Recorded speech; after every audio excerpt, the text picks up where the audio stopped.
Hello, beautiful people, and welcome to Detox Your Life. Today's episode is all about insulin resistance. Have you ever wondered why you just can't seem to lose weight no matter how hard you try? Or why do you always feel tired after eating certain foods? It might be due to insulin resistance. But don't worry, by the end of this episode, you'll have a better understanding of what it is and how to prevent it. Welcome to Detox Your Life, the podcast that provides you with the knowledge, tools, and strategies to transform your life and take control of your health and happiness. I'm Melissa Callaghan, your host, a qualified naturopath with over 10 years of clinical experience. And in this podcast, I'll be sharing with you my secrets to living a healthier, happier, and more fulfilling life. Whether you're struggling with poor diet and lifestyle habits, feeling stuck in a life that you don't love, or simply looking to take your well-being to the next level, this podcast is for you. So sit back, relax, and get ready to detox your life. So what is insulin resistance?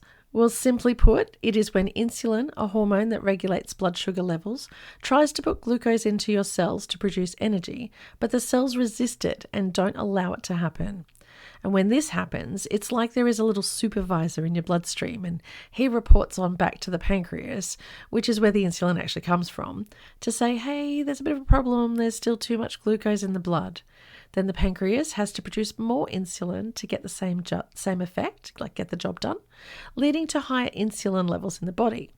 Now, over time, the cells in the pancreas that produce the insulin, the beta cells, they get really tired and they actually don't produce as much insulin. They feel overworked and underpaid, basically, and eventually they can die, which will then lead to type 2 diabetes, which can then also go on to be heart disease and even cancer. Some common symptoms of insulin resistance can include feeling tired or sleepy after eating certain foods. There can be an increase in hunger or thirst as well. That's usually a big one. There can be difficulty losing weight, especially around the midsection. Now, if you're experiencing any of those symptoms, you probably have actually got insulin resistance, and a lot of people actually do and don't realize. Now, let's get into the nitty-gritty of actually how you develop insulin resistance. One of the key mechanisms is related to GLUT4. GLUT4 is a transporter which is responsible for moving glucose from the bloodstream into the cells. Now, what is glucose? Well, glucose is the sugar that's broken down from certain foods that you eat, like breads and pasta and lollies and sugary drinks. And the glucose from these foods travel into your blood. Then the GLUT4 transporter can move them in from the blood into the cells so that it can be turned into energy. But you need insulin to do it. Now, you have hundreds of these transporters inside your cells, and you have trillions of cells. There are more transporters in some cells than others. It just depends on which cells have more of a metabolic demand. So what I mean by that is your muscle cells need more transporters, more metabolic demand than your fat cells do. And I'll let you in on a little secret. You can also increase the number of transporters. You can go from hundreds to thousands in each of your cells if you do weight training or go walking. The more you work out or walk, the more transporters you make. So how does this all work? Well, when you eat a meal that's high in certain carbohydrates or sugars, your body releases insulin from your pancreas to help transport the glucose into your cells. Insulin actually attaches to the cell to be able to communicate to the transporter. It's kind of like insulin is knocking on the door and yelling out, hey, is there anyone home? I've got a delivery. And then GLUT4 answers the door and says, hey, glucose, come on in. But if you consume a diet that's actually high in saturated fats, the fatty acids can actually interfere with GLUT4, the glucose transporter, hearing that message. It doesn't hear that there's anyone at the door, and that means glucose can't come in to visit and it can't get turned into energy. This also then leads to higher blood sugar levels, which in turn leads to insulin resistance, and that's the starting point for type 2 diabetes and heart disease and even cancer. But remember, these are lifestyle diseases, which means that the food you eat and the life that you lead are in your control, and you can actually make changes. Now it's time to debunk one of the biggest myths about diabetes, that sugar causes it. The truth is that sugar alone does not cause diabetes. This is a common misconception because the foods that are blamed have both sugar and fats in them, and sugar just got the raw end of the stick. Instead, it's the overconsumption of calories, especially coming from saturated fats, that can lead to insulin resistance and ultimately lead to type 2 diabetes. In fact, studies have actually shown that high sugar intake does not necessarily increase the risk of developing diabetes. However, it is important to note that consuming large amounts of added sugars is a no-go zone. Like especially those found in soft drinks and bickies and lollies and chocolates and, or in another language, sodas and candy. That can lead to weight gain and obesity, which then can increase your risk of developing diabetes. On the other hand, research suggests that reducing the saturated fat intake can actually improve insulin sensitivity and decrease the risk of developing type 2 diabetes. This is because the saturated fats can stop insulin from signaling properly, leading to insulin resistance. So it's time to stop blaming sugar for diabetes and start focusing on reducing saturated fat intake and improve insulin sensitivity, meaning that insulin can now work again, because this is what will actually prevent type 2 diabetes. And when you actually have high insulin levels all the time, there's actually a lot of consequences that go along with that in the body. And the biggest one is actually inflammation. Insulin resistance can actually lead to a long-term low-grade inflammation, which can actually cause a lot of damage in our tissues and organs. This inflammation, look, it's kind of like having a sprained ankle 24/7 that you can still walk on, but you know you're doing damage to the tendons and ligaments by walking on it, but you still do it. Well, the same goes on the inside. If you continue to eat the foods and live the lifestyle that causes you inflammation, you're going to continue to cause more damage. So the problem is that you just can't see it. That's the thing, when things are happening on the inside. And this is going to increase your risk of developing big diseases, big lifestyle diseases like heart disease, stroke, and cancer. High insulin levels also cause weight gain and contribute to obesity. So you don't want that. Insulin can cause blood sugar levels to fluctuate, leading to feelings of fatigue and irritability because more gets released, it gets put away. It just goes up and down. So it's essential to manage your insulin levels and prevent insulin resistance to have good health, but also to get rid of these lifestyle diseases. You don't want them. So how do we do that? Well, that brings us to the next chapter. Chemical saboteurs. All right, let's cut the crap. A lot of things that actually get added to certain foods, especially all the processed foods, are really no good for you. Now, the internet is great for giving you some information about this, but I always have my little handy dandy book that I've had for years, The Chemical Maze, all about food additives, by Bill Statham. So I've had this for so long. So anyway, let's start with artificial sweeteners. So artificial sweeteners, studies have actually shown that, ones like aspartame and sucralose can actually impair insulin sensitivity and also increase the risk of developing type 2 diabetes. So let's have a look at that. Let's start with aspartame. So aspartame is number 951. So let's find 951. See what it says. 951. Here we go. All right, 951. Aspartame is a sweetener. I don't know if you can see that there. Where is it? At the top. 951. Aspartame. Sad face. Yeah. It's like double sad faces. Not good, hey. Okay, so it says potential effects of aspartame can actually be headache, asthma, seizures, insomnia, memory loss. Man, so many people come into clinic and complain about that. Causes malignant brain tumors, cancer, and leukemia in rats. And what are the possible uses? It can be found in food, in sugar-free foods, and diet soft drinks, and chewing gum. Now, I know with the diet soft drinks, usually it'll say on there that it contains phenylalanine. That usually means that it's got aspartame in there. You don't want that. Okay, it can also be in vitamins and medicines as well. All right, next one we're looking at is sucralose. Same page, just down the bottom. Sucralose. I'll try and focus. There it is there. Only a single sad face, but still, sad face. Potential effects. Caused shrunken thymus gland and enlarged liver and kidneys in animals. It's a weak mutagen and it can be found in food like brewed, soft drink, confectionery, and it's just one that you just don't want. Next on the list is trans fats.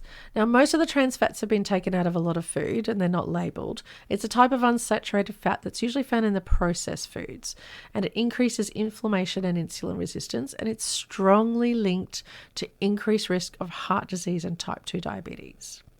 Not good. All right, back to the book for the next one. We're looking at MSG, number 621. So we go find 621. It's a flavor enhancer. So you can see that there. Oh, maybe not right there. Monosodium glutamate, or MSG, may also be genetically modified.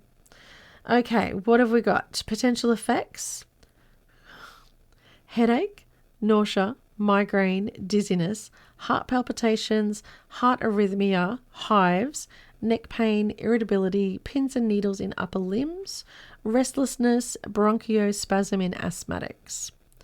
Possible uses. Where can we find it in foods?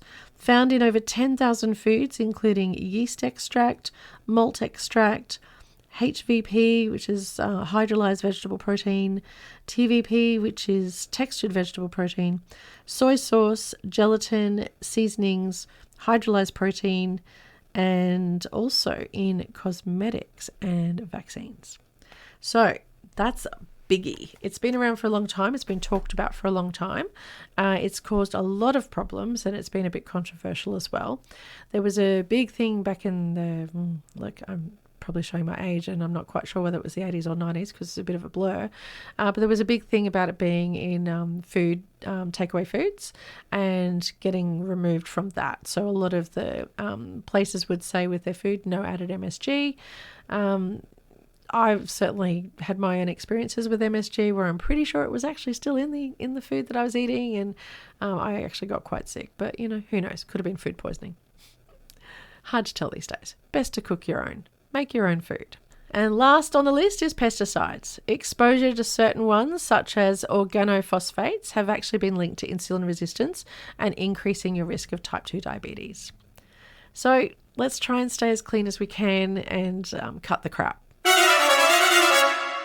The next segment I like to call Research Spotlight.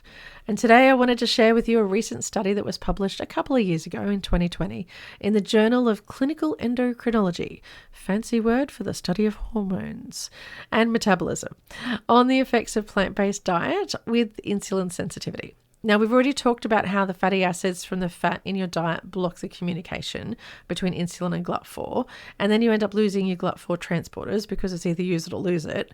So if you're not exercising and you're eating a high-fat diet, not only will you have trouble with insulin not being heard, but you'll have less transporters to hear the doorbell. So what do? Well, you need to build up more transporters, and you need to get them to hear the doorbell from insulin. So who's doing the damage? The fat blocker.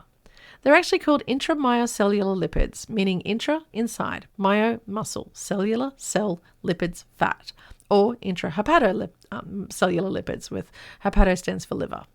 The study followed 75 overweight individuals with insulin resistance for 16 weeks. They were randomly assigned to one of two diets, a low-fat plant-based diet or no diet change at all. The control group.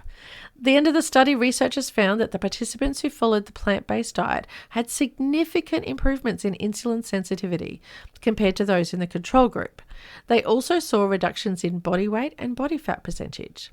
And the study found that participants who followed the low-fat vegan diet lost an average of 5.9 kilos, about 13 pounds, over 16 weeks, and their postprandial metabolism, and metabolism after you eat, increased by 14%. And the participants' insulin sensitivity increased. As that happened, the intramyocellular and intrahepatocellular lipids decreased. You lose fat from your cells. Yay, win-win. The study suggests that a plant-based diet may be an effective way to improve insulin sensitivity and reduce the risk of type 2 diabetes in individuals who actually have insulin resistance. Look, I'm always on the lookout for more research, but most of the time, no one's willing to pay for the research to be done. So I'm going to go with that as being a really good positive sign, and that's actually how I eat, and it's worked for me so far. Down by the banks of the hanky-panky where the brook runs from bank to bank and where the heaps, hops, hopes, piccadilly and a kerplunk. Being an early childhood teacher, I'm all about the kids, and I believe kids need to be monitored just as much as adults do. Insulin resistance is not just an adult disease. It affects the children just as much as it does adults. Children who develop insulin resistance may be at a higher risk of developing type 2 diabetes and heart disease and other conditions that are lifestyle conditions a lot earlier in their life. So it's important to understand how to prevent insulin resistance in children, and as it can lead to a lifetime of health complications, starting from the teenage years. Children with insulin resistance may not actually show any noticeable symptoms in the early stages, but some signs that parents can actually look out for include an increase in body mass index, weight gain. It's something that people don't want to talk about. We don't want to body shame anyone, but if it's bigger for their age and gender of what it should be, it needs to get looked into, especially if there's difficulty losing weight or if it's just excessive weight gain and it's quite rapid. Increased thirst and increased urination, tired all the time, dark patches under the arms and the skin around the neck and the armpits, the groin area and the feet. And then as they get older, in girls, PCOS, which can cause irregular periods as well as acne. It's important to know, though, that not all children who have insulin resistance will actually show these symptoms. And some of these symptoms could actually also be related to other health conditions. So following the right types of foods and the right type of activity, which we'll get to soon, and I'll talk about with you, is really important. And also just not thinking that it can't happen to them just because they're kids. The food these days is quite toxic. And when we're not really in the habit of creating healthy food for ourselves, we tend to leave the kids with unhealthy food choices as well. So let's take back our own health, but also take care of the kids. If you can't do it for yourself, do it for the next generation. Now, being an early childhood teacher as well as a naturopath, of course, I'm going to start talking like I would as an early childhood teacher, working for so many years as I did, over 20 years with the under 8s. I'm always breaking stuff down into easy to understand terms. And I've been using these stories in my clinic all the time, like talking about analogies or talking about the 3 little pigs and things like that. So I guess it was kind of inevitable that I would actually start to write children's stories when it came to people's health to help them understand, but not only just to help you understand as adults, but to pass it on to the kids. So let's see what's over here. As she grabs a book from her shelf, we've got a book called Toxins Be Gone, Bedtime Stories for Kids. Why not? Let's have a little bit of a story. Everyone loves a good story. Okay, here we go. Let's see what chapter we can read today. Okay, all right, are we ready? Once upon a time, in a faraway land, there were 2 best friends, Insulin and Glut4. Insulin was a very important hormone who lived in the pancreas, and his job was to keep everyone's blood sugar levels balanced. Glut4 was a special transporter who lived on the surface of the cells, like the muscle cells and the fat cells. And Glut4's job was to let glucose into the cells where it could be used for energy. Insulin and Glut4 were the best of friends, and they always worked together to keep the body healthy and full of energy. One day, Insulin noticed that something was wrong. Insulin was trying to call out to Glut4 to open the door to let glucose in, but he wasn't as active as he used to be. And Glut4 wasn't letting in much glucose anymore these days. They soon realized that someone was causing a problem between Insulin and Glut4. And this problem was a big monster called insulin resistance. Insulin was very worried because if the body couldn't use insulin properly to communicate to GLUT4 to let glucose into the cell, the blood sugar levels could go too high. And that could cause a lot of damage to the rest of the body and make the body really tired because it wasn't getting enough glucose to turn into energy. GLUT4 was also sad because he wanted to do his job properly, but he just couldn't let enough glucose in, and he didn't know why. Together, Insulin and GLUT4 went on a mission to figure out what was causing the problem, and they discovered that it was something called saturated fat, which was found in some foods like red meat, dairy, coconut oil, and processed foods. Saturated fat was a big blob that would slither around the body and get into the cells, and it was making it harder for GLUT4 to work properly. Insulin and GLUT4 knew they had to work together to fix the problem. They decided to talk to the other hormones and transporters in the body and tell them about this big monster called insulin resistance.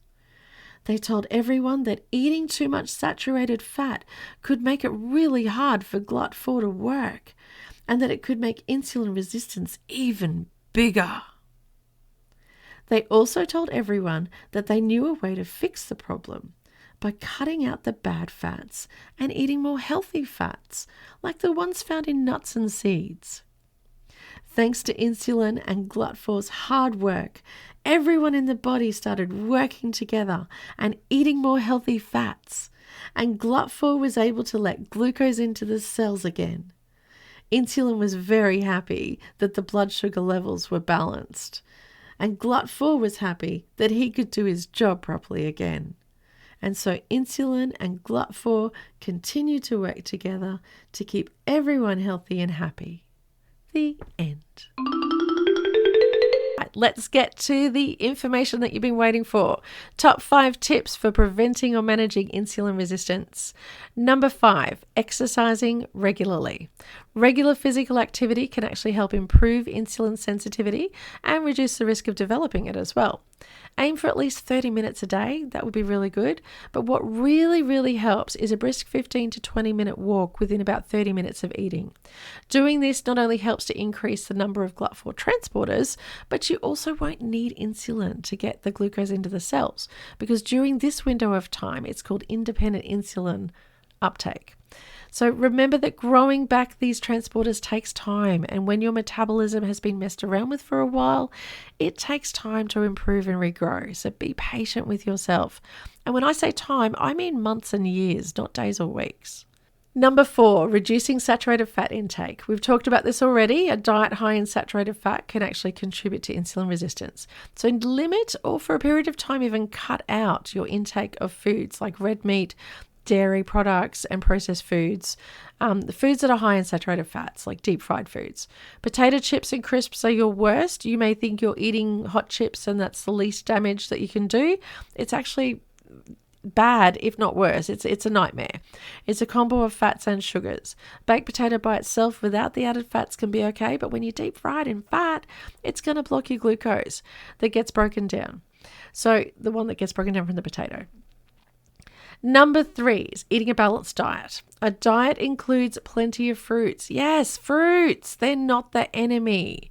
Lots of fruits, lots of vegetables, whole grains, plant-based proteins. You need that fiber, and these are a great source of fiber. It also helps to improve insulin sensitivity and reduce the risk of actually getting it. Number 2 on the list is getting enough sleep. Lack of sleep can disrupt hormones that regulate blood sugar levels, which can then contribute to insulin resistance. So we really want about 7 or 8 hours of sleep each night. If you're needing more, that's a problem. If you're having less, that's a problem. So for example, sleep deprivation can actually increase cortisol. It can also increase adrenaline, and these can actually lead to elevated blood sugar levels and contribute to insulin resistance. So getting enough sleep helps to maintain a healthy balance of these hormones and, of course, then improve insulin sensitivity. Now, number 1 on my list is a biggie. Manage your stress. Long-term stress raises your cortisol levels, and this contributes to insulin resistance over time. Cortisol can encourage the body to deposit fat in your abdominal area, the area you don't want it, and that's then linked to insulin resistance. So finding healthy ways to manage your stress, like exercise and meditation, can help you improve your insulin sensitivity. Now, next top 5 is top 5 foods to eat to improve insulin sensitivity. Okay, number 5 on the list, whole grains. We keep getting told not to eat them, but they're so good for you. Brown rice, quinoa, high in fiber, which can help you regulate your blood sugar levels and improve insulin sensitivity. They take longer to digest, so you've got a gradual release of glucose into the bloodstream rather than the refined flours and grains that have like a quick release. You want that gradual increase in blood sugar levels for your energy, so it's more consistent throughout the day, and then you're helping to regulate those blood sugar levels and preventing insulin resistance. When we eat the refined grains like the bread and the white rice, they're quickly broken down into glucose and absorbed into the bloodstream. This causes a rapid increase in blood sugar levels. And it's the rapid increase that the body then has to produce a lot more insulin. And so then it's attempting to lower those blood sugars a lot faster. And if you're insulin resistant, you're just going to get tired. Number 4, omega fatty acids. That's flax seeds, chia seeds, hemp seeds, walnuts. They've been shown to reduce inflammation and improve insulin sensitivity. And omega-3 fatty acids they're a type of healthy fat that's found in those foods. And it actually has an anti-inflammatory property as well. So that actually is what helps with insulin resistance, like improving that sensitivity.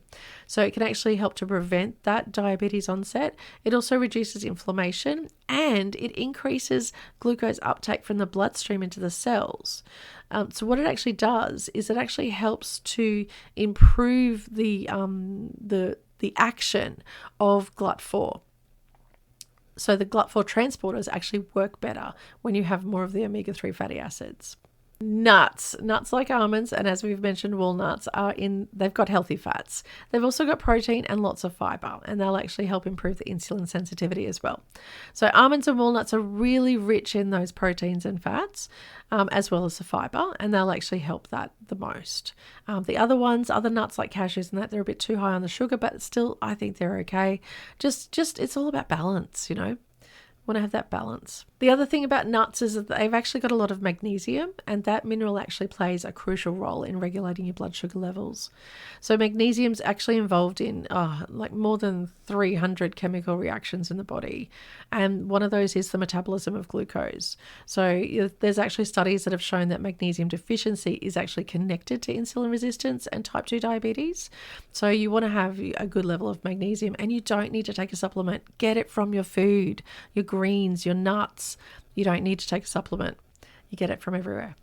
Number 2 on the list, berries. Berries are super high in antioxidants and also fiber, and then they help to actually improve your blood sugar levels as well. So it's the anthocyanins, which give them their vibrant colors. And these are the antioxidants. So they've been shown to help reduce inflammation in the body, which is associated with insulin resistance. And the berries they've also got fiber in them as well, which actually helps to slow down the absorption of the carbohydrates into the bloodstream, helping to actually regulate the blood sugar levels, and then, of course, improving insulin sensitivity. Research has shown that consuming berries will help this and reduce your risk of developing type 2 diabetes. There was a study with overweight adults and insulin resistance. When they consumed a blueberry smoothie every day for 6 weeks, they actually experienced the improvements in insulin sensitivity compared to the group that wasn't actually the control group, so the group that wasn't actually having the smoothie. So incorporating berries, that's blueberries, strawberries, raspberries, blackberries into your diet is a very, very quick, simple, easy way to support your health and actually improve your insulin sensitivity. That doesn't mean the other fruits are ruled out. It's just these are really, really good. Now, leafy greens, dark green leafy vegetables. Kale is king. Of course, spinach is there as well. They're rich in nutrients to help improve your insulin sensitivity. So they've got vitamins and minerals, magnesium, calcium. They're so good for you, and they help improve the sensitivity as well. Greens actually also have a lot of that magnesium. So magnesium for helping the glucose metabolism and insulin, and it also helps to regulate the blood sugar as well. Additionally, leafy greens are also low in calories as well as the carbohydrates. So that actually helps to manage the sugar levels and help to prevent the insulin resistance. So adding more dark leafy greens into your diet, whether that's through like salads, smoothies, or cooked dishes, can actually be a really simple way for you to actually improve your health. I'll always say add greens to your smoothie in the morning. It's the quickest way to actually get nutrients into your body. And lastly, the top 5 things you can do to help your kids. Encourage physical activity. Encourage your kids to be active for at least 60 minutes each day through activities like sports and just playing outside. Get outside, get some sunshine and fresh air. Number 4, serve balanced meals. Serve meals that include a variety of fruit and vegetables and whole grains and plant-based proteins. Get some fiber in your kids. The kids that are fussy usually have issues with their gut health, and they're usually already deficient in vitamins and minerals and amino acids. And as a naturopath and an early childhood teacher, I've seen the impact that food has on children's behaviors and their health from all sides, from the medical side, from being a teacher and being a parent. And I can say with certainty that the majority of fussy kids can actually have it corrected with a bit of repair work and my number 1 top tip, which is coming up really soon.